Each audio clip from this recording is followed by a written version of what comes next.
Hi, this is Chris with the Broward County Animal Care and Pet Adoption Center, and I'm here with Phil, and we've got the pet of the week. And who is the pet of the week this week, Phil? This is Baby.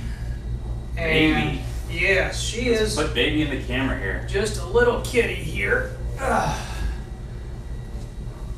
is one Say hello, baby. big kitty. Yeah, this is Baby. So, Baby came to us at about 23 pounds, I think was what her initial intake weight was, and she was kind of a one owner kitty that took very good care of her, and her mom ended up having to go into permanent living that didn't allow the cat there.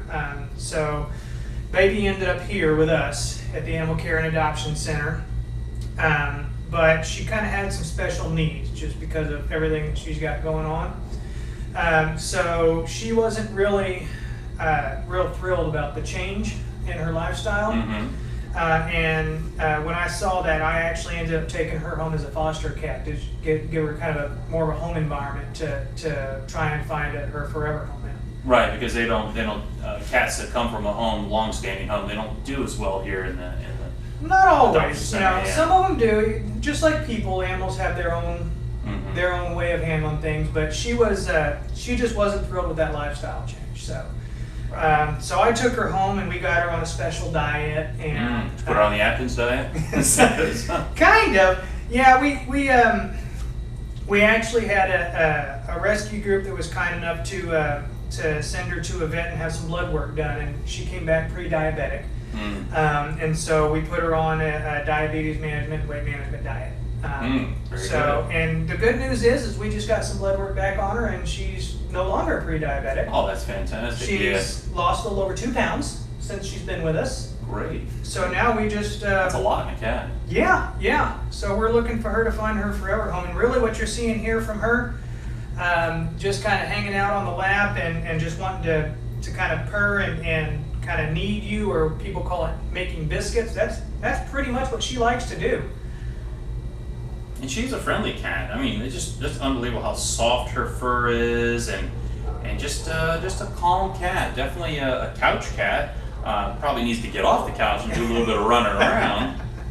But yeah, she's just wonderful. I mean, she just really needs a good home, and it's great that she's no longer diabetic, or at least pre-diabetic. It's just she doesn't have to have the shots or take any medication. And correct? Right. That's fantastic, because that's hard for a parent to be giving a cat shots. And yeah, like I said, I mean, she's not. I will say, when we have cats that kind of have a larger size or some extra needs or something like that, they do come with their own special set of needs. And she's probably about 7-8 years old, so. That's young though for a cat. It's young for a cat. Like, what, 20 years at least? They between 14, 15 up to 20. It really just depends on the lifestyle that they've got. But she does have a couple special needs because of her size, and she is on the special diet. But I'll be honest with you, she's just been a joy to have even in foster. She knows when her feeding times are. She doesn't really, get too upset about the change in her diet. Now tell me the story that you were telling me earlier about that you would get the food and make the cat run across the house to get the food. Getting some exercise for the cat. That's just wonderful. So how did it go? So basically, she's gotten to a point where she gets fed twice a day. She gets one type of food in the morning, and that lasts her throughout the majority of the day. And by the time I get home, she knows it's time for her canned food, which is her favorite. And so she is kind of talking to me on the way to the kitchen when I'm going to get her bowl. So what I do, just to kind of give her a reason to exercise a little bit more, is I pick up both her bowls, her food and water bowl, to go into the kitchen. She follows me into the kitchen. And then I take just the water bowl back, and she'll follow me back to see the water bowl get put away, and then follow me back to the kitchen to go get her wet food, her canned food, and then we give her that.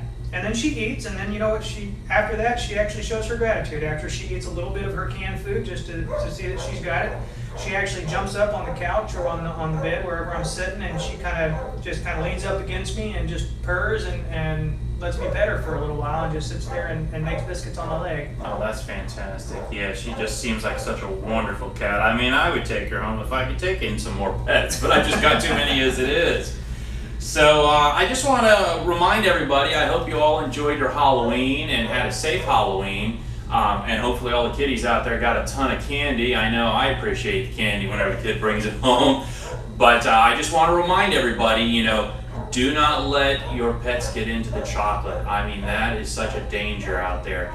And we keep hearing reports every year about, you know, animals getting into chocolate and getting sick, and sometimes they pass away because of the chocolate. So we're just letting everybody know to stay on top of that and make sure the kids don't put the candy on the floor for the animals to get into. So what else do you want to tell me about this cat? I mean, she is a chunky cat. She's definitely a TV watching cat. You can tell. The previous owner obviously must have watched a lot of TV and just kept feeding her all day long. Yeah, she's honestly, she's just been a super chill cat. You know, we even had her. I've had her here at the center for a couple of days because I had something going on at home that I couldn't have her there the whole time.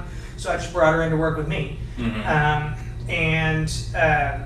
You know, she's been kind of hanging out. I didn't want her in the big cat room I didn't want any major lifestyle changes for her because she got adjusted to her foster situation. So our clinic services supervisors allowed me to put her in their office for the couple of days. Okay. And they said that, you know, she adjusted pretty quickly.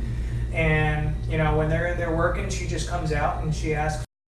You know, she does that with me too at the house when on my days off when I kind of go out into the living room to get some work done. And, she comes in there and starts talking to me and rubbing up against me, wanting me to pay attention to her. So she really does. Would she be best for a single cat home or for multiple cats? I mean, that's. You know, it's hard to say. Yeah. Because all I've known her is just as the single cat home, and I believe she was just the single cat in her previous home. Right. Okay. So she may be tolerant of other cats. She might be best in a single cat. She may be better off in a single cat home, and because she does kind of have a couple of the extra special needs as far as her special diet and things like that. So yeah, you don't want another cat eating up all her food when she needs it in a specific way. So that's just wonderful. Oh, she's got a wonderful looking tail here. Oh, she's gorgeous. And you know, the beautiful thing about her, you mentioned that her fur is super soft, is because she loves to be brushed. You know, some cats get a little bit cantankerous about when they're getting brushed. They don't like the way it feels. She absolutely loves being brushed. So she must have been sitting in someone's lap like all day long, every day. Yeah, that's exactly right. Well, that's wonderful. Well, listen, everybody, I want to thank you for watching. We are at 2400 Southwest 42nd Street in Fort Lauderdale, Florida. And our phone number here is 954-359-1313. Do we have any events coming up soon? I'm not entirely sure. I haven't looked at our events calendar. Usually so I've been out of the office for the past couple of days. Well, that's right, you were on vacation. That was good. Yeah, you definitely need it. I know you put in a lot of hours here working with the dogs, especially the big dogs. So, you know, you had mentioned that you know, we hope everybody had a great Halloween and everybody stayed safe, and we want to keep the dogs out of the chocolate. The other thing that I want to mention is, you know, in the event that, you know, while we were doing trick-or-treating, if any of our dogs got loose and we're still looking for them, be sure to come down here and take a look, and look online too, because eventually a lot of times will end up here.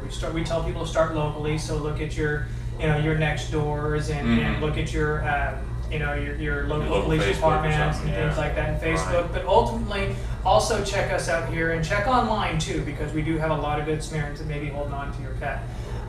If in the event that when we had friends or family over for Halloween, or trick-or-treaters back door or something, they kind of skipped out. We definitely want to make sure they get back home. That's fantastic. Well, again, we are at 2400 Southwest 42nd Street in Fort Lauderdale, Florida. Our phone number is 954-359-1313. You can find us online at broward.org/animal. And of course, you probably found us here on Facebook or YouTube. So definitely check out our next videos coming up, and come in and get this kitty if you can. I mean, she's gonna go fast. I don't think she's gonna be here much longer. She's just adorable and so well mannered. So again, give us a call, come down, put your reservation in, and come get this kitty. I want to thank you all. Have a wonderful weekend, and we'll see you next week.